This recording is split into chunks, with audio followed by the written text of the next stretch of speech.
Bom, gente, vamos iniciar agora a aula de alimentação do escolar.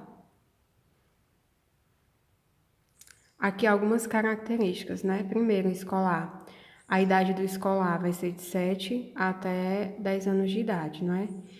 Ele apresenta um desenvolvimento lento, porém, esse desenvolvimento ele vai ser constante, certo? Ele vai ganhar de 2 a 3 quilos de peso e de 5 a 7 centímetros de comprimento por ano. A composição corporal entre meninos e meninas vai apresentar pouca diferença, porém os meninos vão apresentar uma massa muscular maior do que as meninas, né? Então as meninas elas vão ter uma massa gorda maior do que os meninos, certo? O trato gastrointestinal ele vai estar mais desenvolvido e o volume já pode ser comparado ao do adulto, né? É comparável ao do adulto. Essa fase do pré-escolar, gente, ela vai preceder, não é? É uma fase que vem antes da fase de estirão. O que é essa fase de estirão? A fase de estirão vai acontecer na adolescência, que é onde o indivíduo, né, ele vai apresentar um aumento do desenvolvimento da altura bem significativo, né? Então, essa é a fase de estirão, né? Onde ele vai esticar bastante, certo? Essa fase de estirão acontece quando? Na adolescência. Então, na idade pré-escolar, não é uma fase que vai preceder, que vai vir antes da fase de estirão. O que é que acontece na fase do pré-escolar? Vai haver uma repleção energética, certo? O que é essa repleção energética? É onde o escolar ele vai ter uma tendência a guardar, certo? Bastante energia, não é? Para que ele vai fazer isso, gente? Ele vai guardar, vai armazenar essa energia, certo? Essa gordura, digamos assim, para ser utilizada na fase de estirão. Então, nessa idade escolar, pode ser que ele desenvolva aí um pouco de excesso de peso, não é? Mas por que ele vai estar fazendo isso, gente? É um processo natural, certo? Do nosso próprio organismo.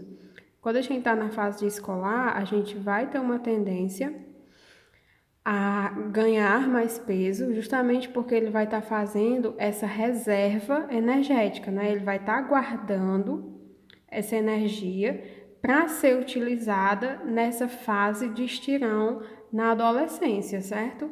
Porque todos nós precisamos dessa energia extra para ser utilizada nessa fase de estirão, que é um desenvolvimento muito rápido, não é? Então a gente precisa ter essa reserva energética guardada para poder ela ser utilizada na fase da adolescência. Então, gente, se não é esse excesso de peso que pode ser desenvolvido nessa fase do escolar não ultrapassar 20% da relação peso-altura, não se trabalha com redução de peso nessa idade do escolar, certo? Repetindo mais uma vez aqui para que vocês entendam, né? Na fase do escolar vai haver essa fase de repleção energética, que é onde ele vai guardar essa energia para ser utilizada na fase de estirão, que é na adolescência, certo? O que é que o que é que isso vai ocasionar? Vai ocasionar um ganho de peso, certo? Se esse ganho de peso, não é? Esse excesso de peso na fase do escolar não ultrapassar 20% da relação peso-altura, não se trabalha para reduzir o peso desse escolar, certo, gente? Então, assim, você fez a avaliação do escolar, avaliou o indicador peso-altura, né? De acordo com o indicador peso-altura, ele está 15% acima do peso normal. certo? Ele está 15% acima do peso normal. Então, você não vai trabalhar, não vai seguir uma conduta para reduzir o peso desse escolar, certo? Só se tem uma conduta para reduzir o peso na idade do escolar, se ele apresentar, não é, um excesso de peso acima de 20%. Então, assim, se ele apresentar um excesso de peso assim, 21% a mais, não é, do que o peso normal dele, que ele deveria estar para a idade dele, então aí a gente segue uma conduta para reduzir esse excesso de peso, certo? Só se ele estiver configurando um valor maior do que 20%. Outra coisa, gente, que a gente vai avaliar, os fatores de risco, né? Se ele tem diabetes, como é que tá a pressão arterial dele, se na família tem casos, né, de hipertensos, de diabéticos, de obesos. Então, a gente vai avaliar todos esses fatores de riscos também que podem estar associados ou não, certo? Para poder seguir uma conduta.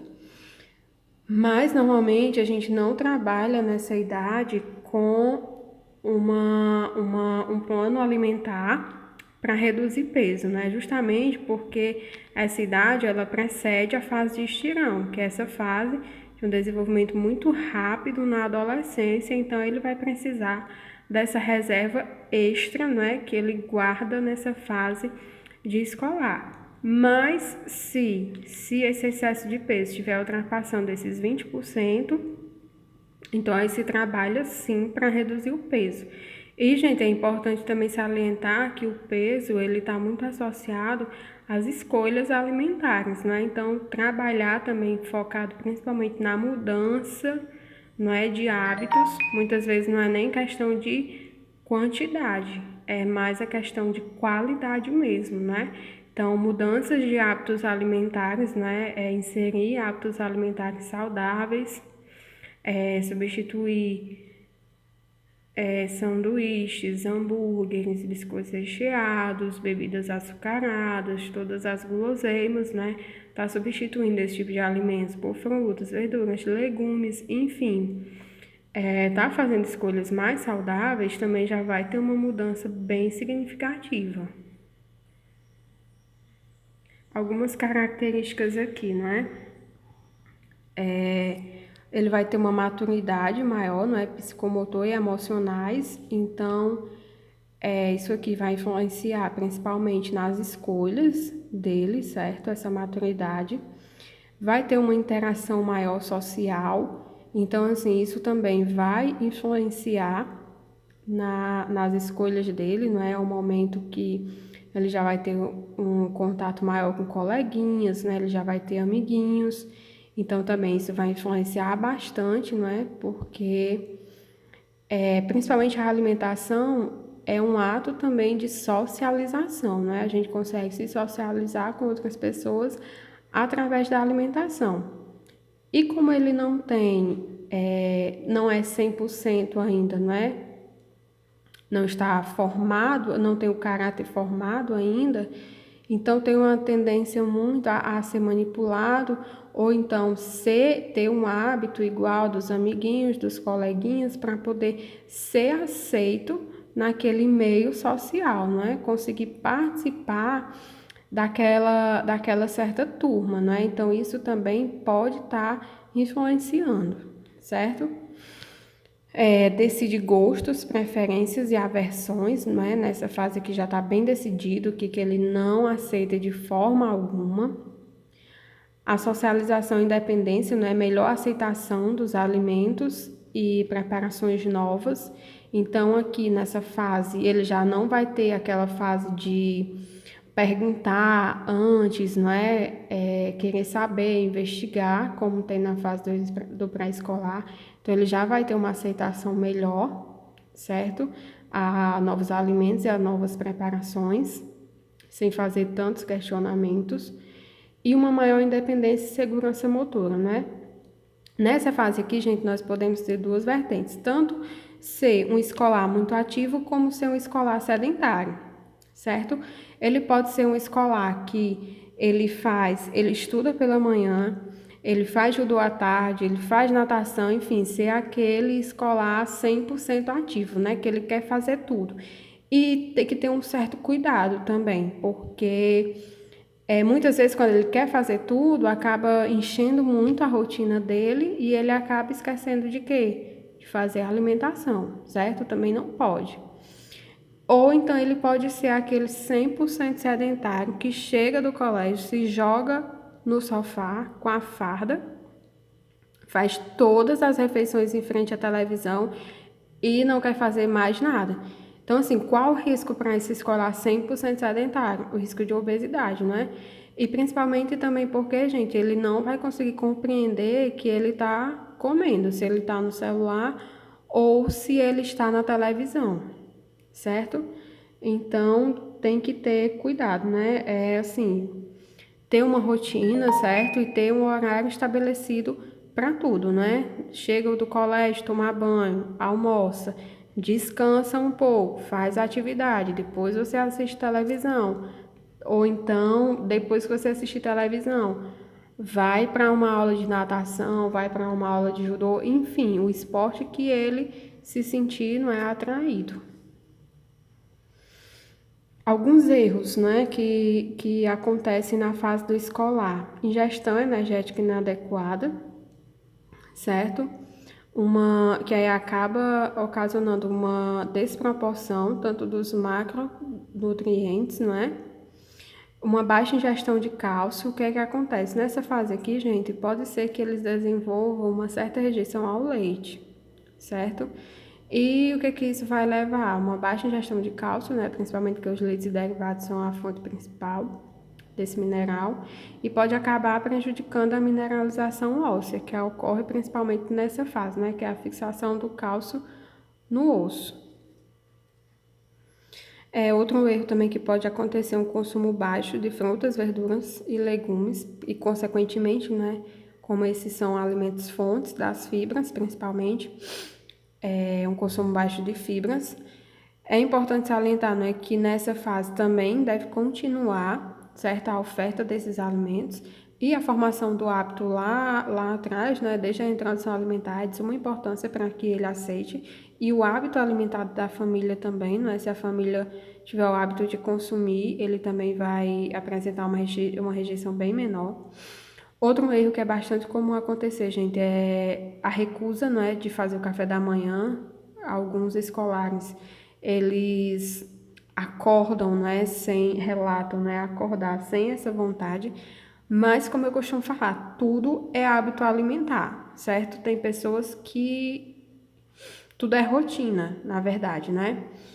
Se você todos os dias tivesse a tendência a pular o café da manhã, ou então só ir fazer lá para as 9 horas da manhã, você vai ser natural, vai ser o seu natural, né? Você não vai querer, você sempre vai recusar o café da manhã.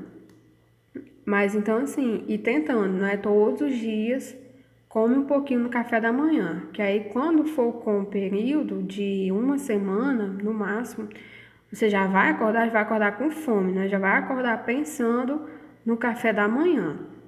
Então, tudo é uma questão de rotina e hábito. Então, assim, evitar, não fazer o café da manhã, porque é a refeição base, né, gente? É o que vai lhe dar o suporte para todo o restante do dia, certo? Então, sempre fazer um café da manhã bem reforçado, né? Principalmente quem estuda pela manhã, se não fizer um café da manhã reforçado, bem feito, ou então se nem ao menos fizer, né, vai ter uma deficiência aí de atenção, né? Estudos também já apontam isso, que os alunos que vão para um colégio sem ter feito café da manhã, eles têm uma capacidade de aprendizagem bem menor, certo? E também, gente, outra importância do café da manhã é porque, assim, é onde a gente quebra o nosso jejum, né? A gente dorme, se a gente dormir 8 da noite, não, 10 ou até 11 horas da noite, fizer um café da manhã de 7, A gente já tem passado aí por um longo período de jejum, né? E a gente sabe que quando a gente está em jejum,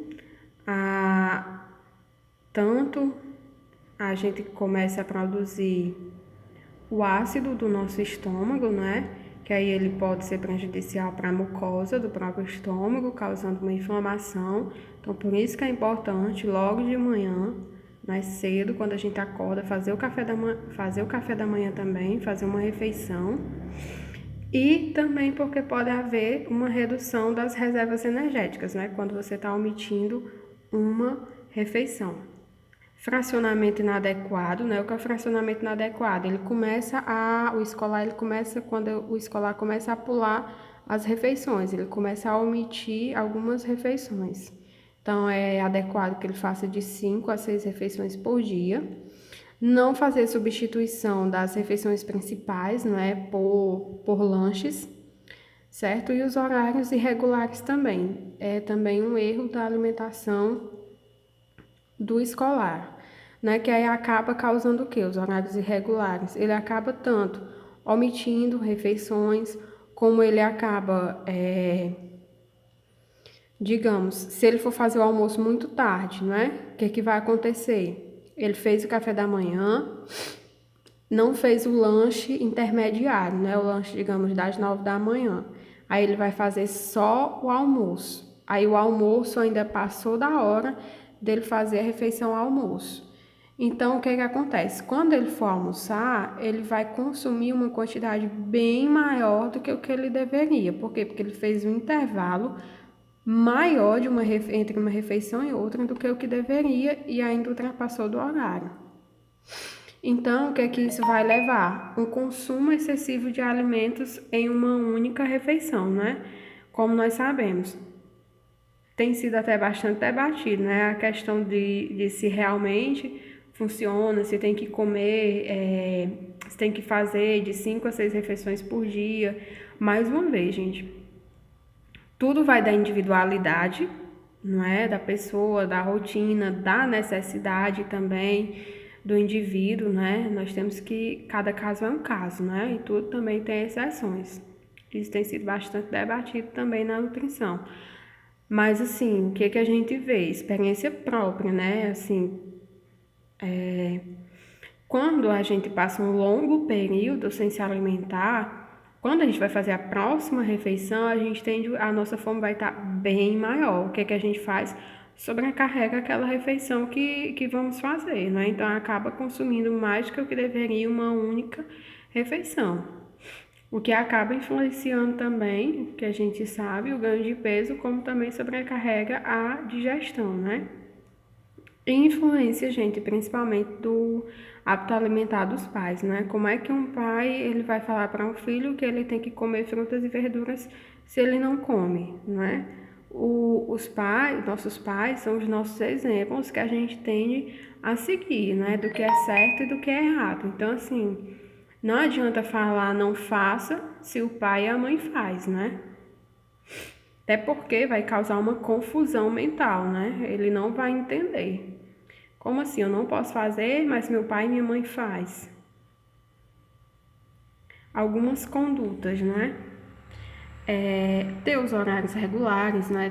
Tentar fracionar de 5 a 6 refeições por dia. Evitar comer no computador e na TV, principalmente para não impedir, não é, a questão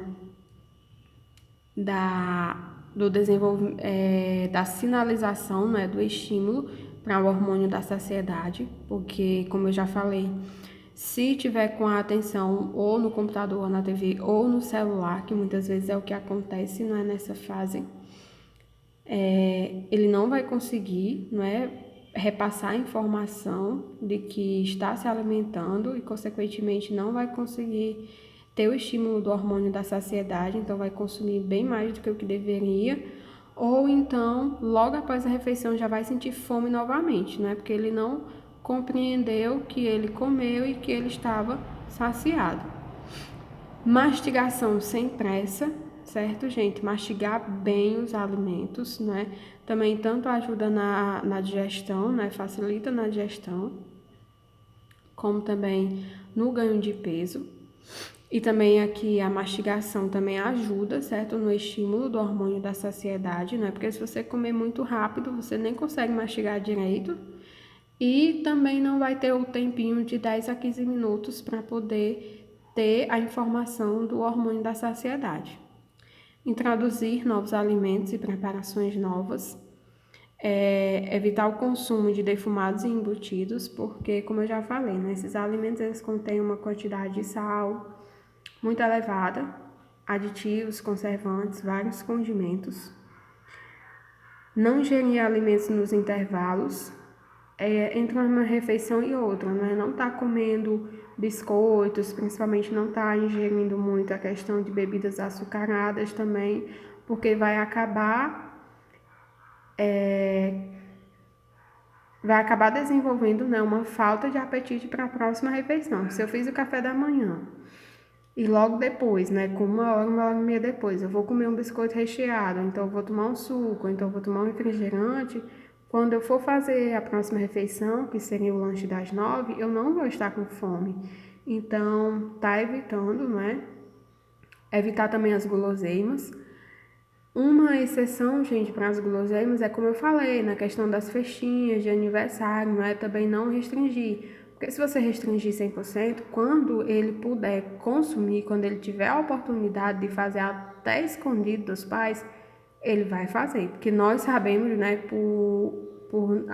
por nós próprios, né, quando a gente é impedido de alguma coisa, a nossa vontade aumenta de fazer aquela certa coisa e a curiosidade aumenta também. Tudo que é proibido tem uma tendência a desenvolver uma curiosidade bem maior na gente, né? Então, por isso, não restringir 100%. Se tá numa festinha de aniversário, né, coleguinha, você deixar, né, você liberar, mas também ter a questão do equilíbrio, certo? Equilíbrio sempre. Sabor e sinais de saciedade, não é? Respeitar. E moderação e monotonia, né? Ter uma observação à monotonia, gente, porque aqui, principalmente na fase do escolar, se houver muita monotonia na alimentação, ele vai começar a ter uma tendência a rejeitar, não é? Então, ele requer uma, assim, uma alimentação bem variada.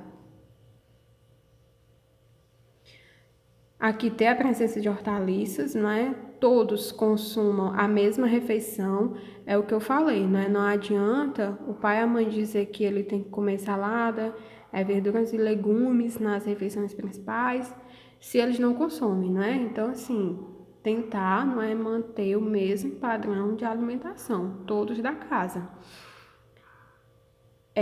Aqui a exceção a guloseimas nas festas, como eu já comentei, ser poupado de restrições severas, certo?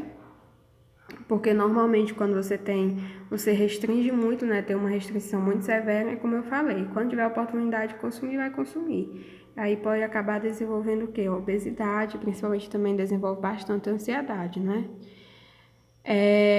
Não oferecer alimentos para acalmar, né? Também acontece bastante isso. Não distrair ou recompensar, né? Atitudes de coação, não fazer, porque ele não vai entender bem esse processo de formação alimentar se for conduzido dessa forma, com chantagens ou com coação, ou então com recompensas, certo? Ele não vai conseguir ter uma boa relação com a alimentação. O ambiente tranquilo e fazer todas as refeições à mesa e poupar os reforços negativos, né? Então, assim, se recusou aquela refeição, então se recusou aquele alimento, conduzir como um ato normal, né? Tudo bem, não aconteceu nada demais. E aqui algumas diretrizes, né, para a alimentação do escolar. Ingestão de nutrientes em qualidade e quantidade variadas, né, e adequadas para o desenvolvimento. Alimentação bem variada, porque, como eu já falei, se for uma alimentação muito monótona, eles vão tender a rejeitar, certo? Eles se cansam facilmente das mesmas coisas todos os dias. Consumo diário, frutas, verduras e legumes, né? Ter uma atenção maior para as gorduras saturadas e trans. Controlar a ingestão de sal, mais uma vez, a recomendação do Ministério da Saúde é de 1 quilo de sal para 2 pessoas. Aqui, gente, para 2 pessoas não, para 4 pessoas, né?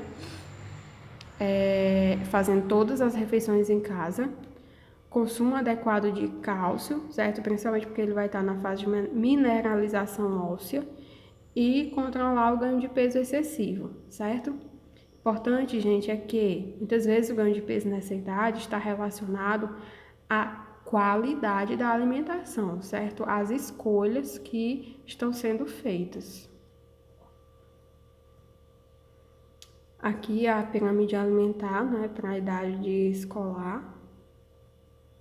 E aqui algumas necessidades nutricionais, né, que eu coloquei aqui para vocês verem. Carboidrato, proteína, lipídio, vitaminas, minerais, a água, né, e as fibras também, né, o consumo de fibras, principalmente a gente sabe que as fibras, elas são de suma importância tanto para a saciedade, controle de peso, consequentemente, né, controle da glicemia, colesterol também, elas atuam, e principalmente para regular o intestino, certo, gente?